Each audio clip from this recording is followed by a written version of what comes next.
रात के ठीक 12 बजे थे जब करण ने पहली बार वह आवाज सुनी। वह अपने कमरे में अकेला बैठा था।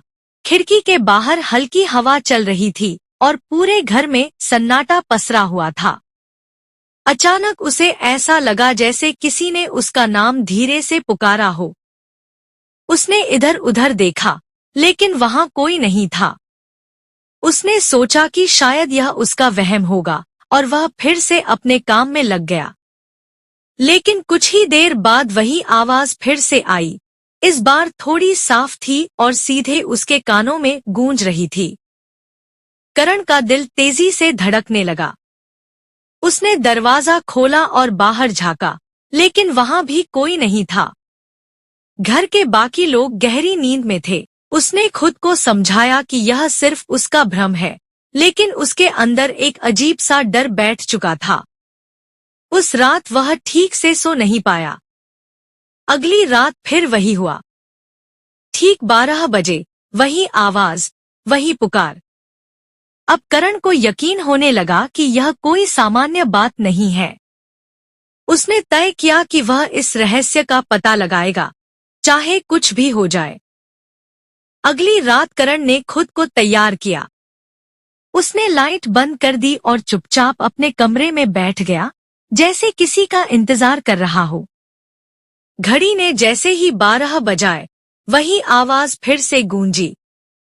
इस बार करण ने हिम्मत जुटाई और उस आवाज की दिशा में चल पड़ा। वह धीरे धीरे घर के पीछे वाले हिस्से में पहुंचा, जहां एक पुराना कमरा था जिसे सालों से किसी ने इस्तेमाल नहीं किया था। दरवाजा आधा खुला हुआ था और अंदर से ठंडी हवा आ रही थी। करण का दिल जोर जोर से धड़क रहा था, लेकिन उसने हिम्मत नहीं हारी। वह कमरे के अंदर गया और वहां जो उसने देखा, उसने उसकी सांसें रोक दी।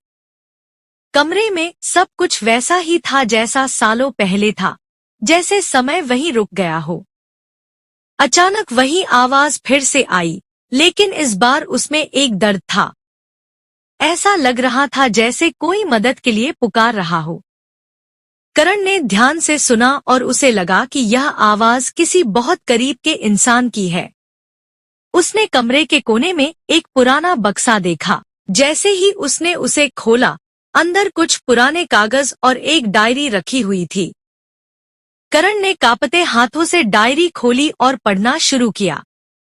वह डायरी उसके दादा की थी, जिनके बारे में उसने सिर्फ कहानियां ही सुनी थी। डायरी में लिखा था कि कई साल पहले इस घर में एक बड़ा हादसा हुआ था। एक गलतफहमी के कारण दादा ने अपने ही दोस्त पर शक किया और उसे घर से निकाल दिया। बाद में उन्हें पता चला कि उनका दोस्त निर्दोष था, लेकिन तब तक बहुत देर हो चुकी थी। उस दोस्त ने दुख में आकर अपनी जान दे दी थी। डायरी के आखिरी पन्ने में लिखा था कि दादा को जिंदगी भर उस गलती का पछतावा रहा और उन्हें हमेशा लगता था कि वह आवाज उन्हें पुकार रही है। यह पढ़कर करण के शरीर में सिहरन दौड़ गई। उसे एहसास हुआ कि जो आवाज वह सुन रहा है, वह उसी अधूरी कहानी की गूंज है। शायद वह आत्मा आज भी अपनी सच्चाई बताना चाहती है। करण के मन में डर और दया दोनों भाव एक साथ आ गए। करण ने फैसला किया कि वह इस अधूरी कहानी को पूरा करेगा। उसने अगले दिन गांव के बुजुर्गों से बात की और उस घटना की पूरी सच्चाई जानने की कोशिश की। धीरे धीरे उसे सब कुछ पता चला। उसने उस इंसान के परिवार को ढूंढा और उन्हें सच्चाई बताई। उसने अपने दादा की गलती के लिए माफी मांगी और उनके नाम को सम्मान दिलाने की कोशिश की। उस रात जब वह फिर से अपने कमरे में बैठा था, उसने एक आखिरी बार वह आवाज सुनी।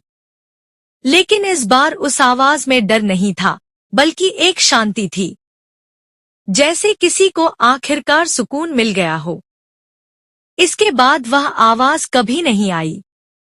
करण समझ चुका था कि हर डर के पीछे एक सच्चाई होती है और जब तक हम उस सच्चाई का सामना नहीं करते, तब तक वह हमें परेशान करती रहती है। इस कहानी की सीख यही है कि गलतफहमियां और अधूरे सच कभी खत्म नहीं होते, जब तक उन्हें सही तरीके से समझा और स्वीकार नहीं किया जाए। दोस्तों, उम्मीद करता हूँ आपको हमारी कहानी पसंद आई होगी। कहानी पसंद आई हो तो वीडियो को लाइक करें, चैनल को सब्सक्राइब करें और हाँ, नोटिफिकेशन बेल को जरूर दबाएं ताकि अगली आने वाली सभी वीडियो सबसे पहले आपको मिले।